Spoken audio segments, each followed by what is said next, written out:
Issa għall-ewwel darba il-Prim Ministru ħajkollu jara parir ta' grupp ta' nies indipendenti illi jagħtu parir fuq il-persuni illi jkunu ħajinħattru jew jkunu iridu jiġu konsidrati biex jinħattru bħala ġudikanti. Din ukoll hija xi ħaġa ġdida.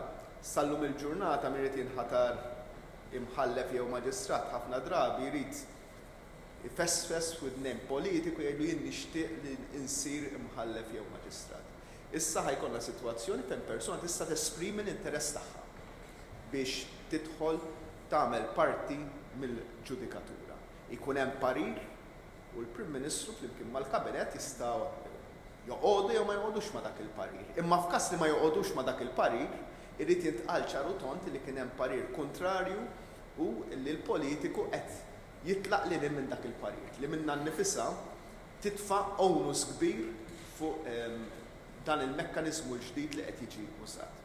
L-istess mod fil-qasam tal-ġudikatura fil-fema tiegħi sinjal b'saħħtu ħafna liċ-ċittadin fejn ċaqlaqna nkissirna l-status quo illi kien hemm l-idea illi fil-qasam tal-ġudikatura, fil-qasam tal-maġistrati u tal-imħalfin qatt ma jsir xejn bħala dixxilpina għax kif il-spjega l-Ministru, is-sistema tagħna kienet tali jew nejja jew maħruqa, jew sempliċement persuna li jkun naqqas tagħtih speċi ta' twissija jew kellha tkeċċieh.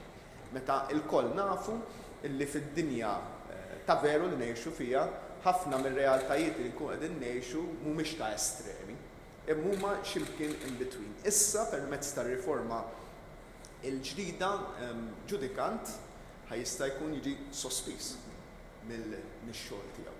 Li din hija bidla radikali, hija verament mod ta' kif qed nibdlu lil pajjiżna. Bl-istess mod imbagħad meta niġu għal liġi dwar l-awtonomija parlamentari, dwar is-servizzi parlamentari, fejn għandna parlament illi mhux ħajibqa' jitqies bħala dipartiment tal-gvern.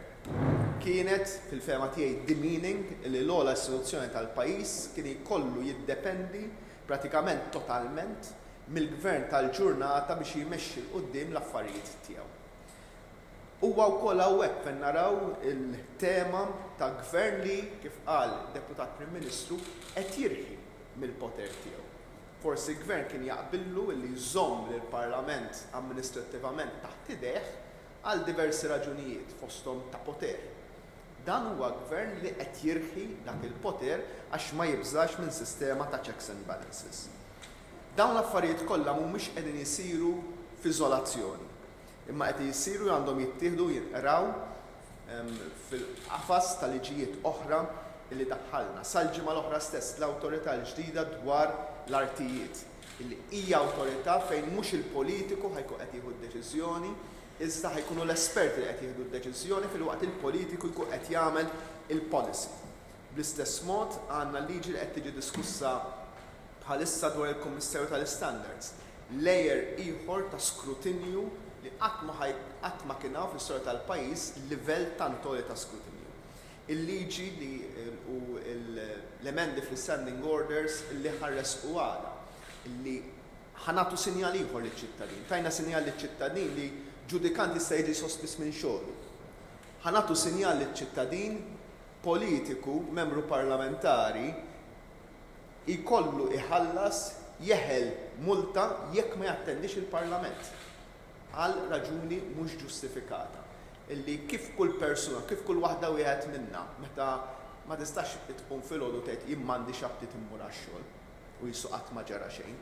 Il-politiċi kienu konna jisna eżenti minn dan kollu. Dik l-eżenzjoni ħanneħħuha. Qegħdin ngħidu politiku li tant kemm ħabbad bibilu stinka biex jitla fil-Parlament, xogħlu huwa li jmur il-Parlament.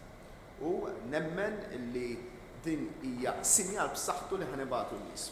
Minn barra l-punti l-oħra li semma l-Deputat Prim Ministru dwar it-tneħħija tal-liġi tal-preskrizzjoni, il-Whistleblowers Act, il-liġi li ħankunu qegħdin indaħħlu biex jkollna il-grilling, l-iskrutinju ta' persuni li ħajmexxu awtoritajiet regolatorji, dawn kollha huma riformi kbar li qed jibdlu lil pajjiżna. Dawn kollha huma sistemi li iktar qed inqarbuna u qed iġibuna pajjiż Ewropew bil-fatti. Huma riformi li aħna semmejna fil-manifest elettorali tagħna u gburi li ftit lil minn nofs il-leġislatura irnexxielna illi iwettquhom.